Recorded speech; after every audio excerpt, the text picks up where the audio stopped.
ಇವತ್ ಒಳ್ಳೆ ಲಾಭ ಮಾಡ್ಬಿಡೋದೆ. ಹಲೋ ಹಲೋ, ನಿಮ್ ಹೆಂಡತಿ ನನ್ನ ಹತ್ರ ಅವಳೆ. ಅವಳನ್ನ ನೀನೇ ಹಿಡ್ಕೊಂಡ್ಬಿಡು, ನನ್ನನ್ ಸಾಯಿಸ್ಬೇಡ ಪ್ಲೀಸ್. ನೀನು ಸಾಯಿಸ್ಬಾರ್ದ. ಲೋಪ, ನಾನು ಲವರ್ ಅಲ್ಲ, ಕಿಡ್ನಾಪ್ ಮಾಡಿರೋದ್ ನಾನು. ಹೌದಾ, ಹಂಗಾರ ಓಕೆ. ನಿನ್ ಹೆಂಡತಿ ನಾಳೆ ಬೆಳಗ್ಗೆ ಸೂರ್ಯನ್ ನೋಡ್ಬೇಕಾ? ಹಂಗಾರ 5 ಲಕ್ಷ ಕಳ್ಸಿ. ಹಂಗಾರ ಬೇಡ ಬಿಟ್ರಿ, ಅವಳು ನೈಟ್ ಒಟ್ಟಿಗೆ ಚಂದ್ರನ್ ನೋಡ್ಲಿ. ತಲೆಗಿಲೆ ಕೆಟ್ಟೈತವ ನಿಂಗೆ. ನಿಮ್ ಹೆಂಡತಿ ಸಾವು ಬದುಕಿನ ಮಧ್ಯೆ ಆಟ ಆಡ್ತಾವಳೆ. ಹಾಲ್ ತಗೊಂಬತ್ತೀನಿ ಅಂತ ಹೋಗ್ಬಿಟ್ಟು ಅಲ್ಲಿ ಆಟ ಆಡ್ತಾವಳ. ಲೇ ಚಪ್ರಿ, ಕರೆಕ್ಟ್ ಆಗಿ ಕೇಳಿಸ್ಕೋ. ಇವತ್ ನೈಟ್ ಅಷ್ಟಲ್ಲಿ ನಂಗೆ ಕಾಸು ಬರ್ಲಿಲ್ಲ ಅಂದ್ರೆ ನಿಮ್ ಹೆಂಡತಿದ್ ಒಂದ್ ಕಾಲ್ ಕಟ್ ಮಾಡ್ಬಿಡ್ತೀನಿ. ಮತ್ ಇನ್ನೊಂದ್ ಕಾಲು ಅದ್ ನಾಳೆ ಕಟ್ ಮಾಡ್ತೀನಿ.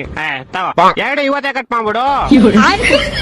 ಲೇ ಲೋಪ, ನನ್ನ ಹೆಂಡತಿ ನಿಮ್ ಹೆಂಡತಿ ಕಾಲ್ ಕಟ್ ಮಾಡ್ತೀನಿ ಅಂತ. ನಾನೆಲ್ ಬೇಡ ಅಂದೆ. ಹೊಟ್ಟೆ ಎಷ್ಟು ಉರ್ತಾವ್ರು ನೋಡಿದ್ರೆ ನಾಶ ಮಾಡ್ಬೇಕು. ಲೇ ನಂಗೆ ಯಾಕೋ ಇಷ್ಟು ರೋದನೆ ಕೊಡ್ತೀಯಾ? ಒಂದ್ ಕೆಲ್ಸ ಮಾಡೋ, ಒಂದ್ 2 ಲಕ್ಷ ಕೊಟ್ಬಿಟ್ಟು ನಿಮ್ ಹೆಂಡತಿನ ಕರ್ಕೊಂಡು ಹೋಗ್ಬಿಡು. 2 ಲಕ್ಷ ಎಲ್ಲ ತುಂಬಾ ಜಾಸ್ತಿ ಆಯ್ತು, ಆಗಲ್ಲ. ಮತ್ತೆ ಇನ್ ಎಷ್ಟ್ ಕೊಡ್ತೀಯಾ? ಮನೆ ಹತ್ರ ಬಾ, ಪ್ಲಾಸ್ಟಿಕ್ ಸಾಮಾನು ಹಾಲ್ ಕವರ್ ಐತೆ, ತಗೊಂಡೋಗು. ಲೇ ನನ್ ಕಿಡ್ನಾಪರ್ ಕಣೋ, ಪೇಪರ್ ಅವನ್ನೆಲ್ಲ ಬೇವರ್ಸಿ. ಹತ್ರ ಅದೇ ಇರೋದು, ಇವಾಗ ಬೇಕಾದ್ರೆ ತಗೊಂಡೋಗು. ನನ್ನ ಮಕ್ಕಳು 3 ಬಿಟ್ಟು ನಿಂತ್ಬಿಟ್ಟವ್ರಣ್ಣ. ಮಾನ ಮರ್ಯಾದೆ ಏನು ಸಪೋರ್ಟ್ ಮಾಡೋದು.